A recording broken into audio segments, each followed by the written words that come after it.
La sanción administrativa surge desde la potestad sancionadora. Y ahí ha habido discusiones brutales sobre el tema si la potestad sancionadora es específica y puede considerarse totalmente administrativa, es decir, se puede administrativizar al máximo, o más bien la potestad sancionadora tiene una visión que puede ser compartida desde el derecho penal. Es una visión penalista de la potestad sancionadora.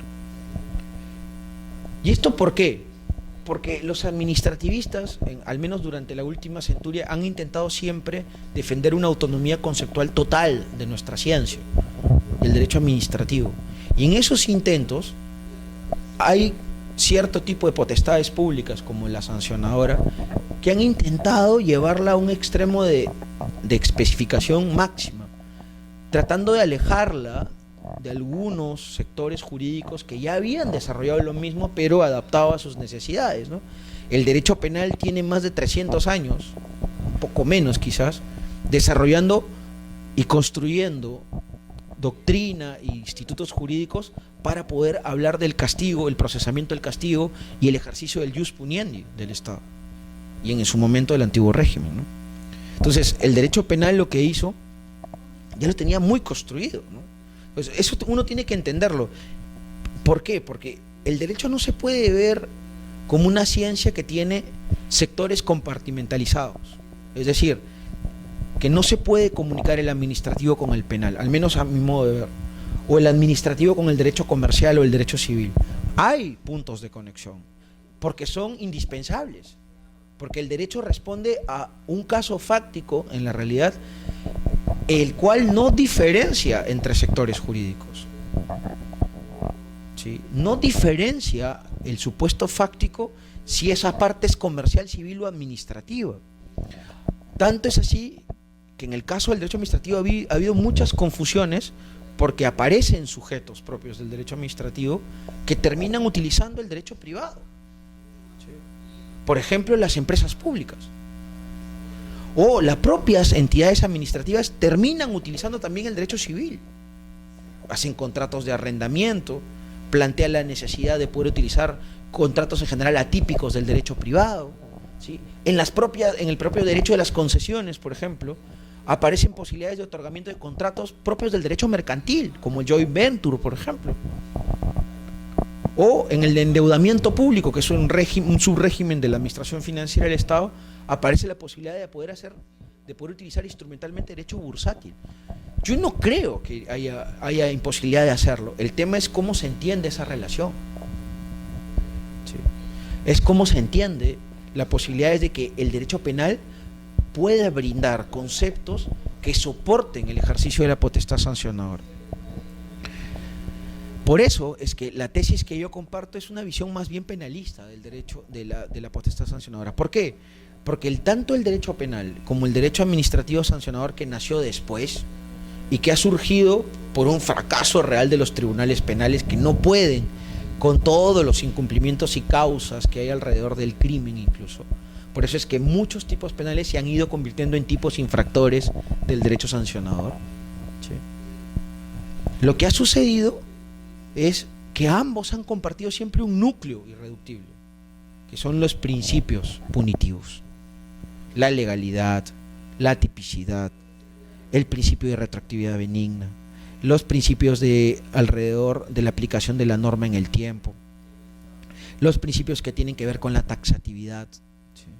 Que es cómo se configura una conducta infractora, los principios propios del debido procedimiento, que en el derecho propio, en el derecho penal se le conoce como debido proceso, los principios que tienen que ver alrededor de las figuras de configuración de los tipos penales y administrativos sancionadores. Es decir, hay un cúmulo de principios comunes. ¿Y esos principios comunes de dónde provienen? De las necesidades de limitar el ius puniendi.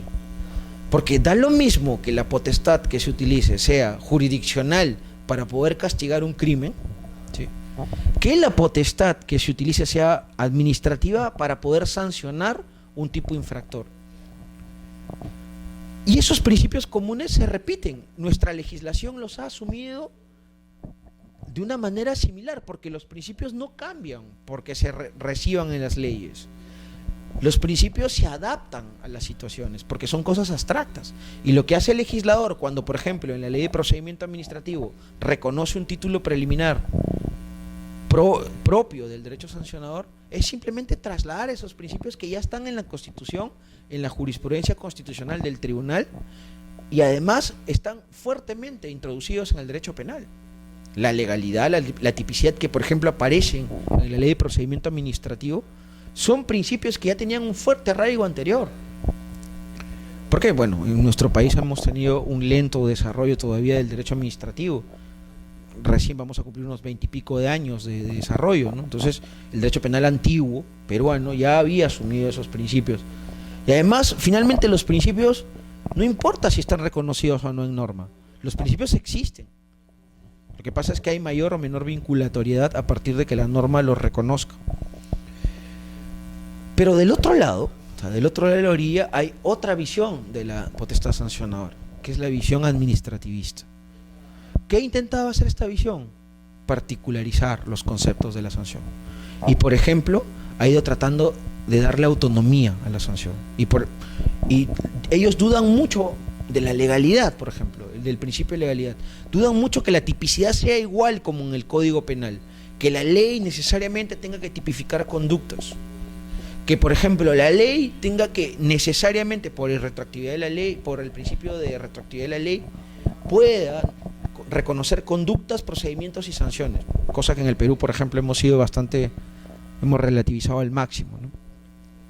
Esa visión ha tenido un fuerte impacto, por ejemplo, en el disciplinario, en el derecho disciplinario. Ha tenido un fuerte impacto en sancionadores de orden especial. Ahora en Perú es fácilmente previsible que los tipos infractores aparezcan ya ni siquiera en decretos supremos, ¿sí? Puedan ser tipificados directamente por resoluciones de consejos directivos, deslegalizando completamente las conductas infractoras. Sin perjuicio de eso, también es posible que estos tipos infractores aparezcan contenidos en normas mucho más abajo que consejos directivos. Entonces, la administrativización de la potestad sancionadora ha llevado un camino bastante extraño en el país.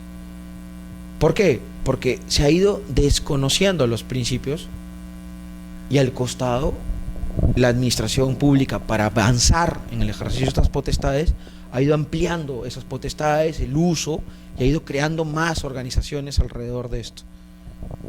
Lo que ha sucedido es una reacción normal, ¿no? El Tribunal Constitucional frente a eso ha intentado equilibrar estas dos posturas sobre la sanción administrativa. Y lo que ha construido es jurisprudencia que, por ejemplo, ha demolido completamente legislación disciplinaria que tenía que ver con la Policía Nacional del Perú en su momento. Simplemente declaró inconstitucional la ley, toda la ley sancionadora y los reglamentos que intentaron tipificar las infracciones. Pero esa jurisprudencia que era avanzada y que intentaba dar mayores garantías al derecho sancionador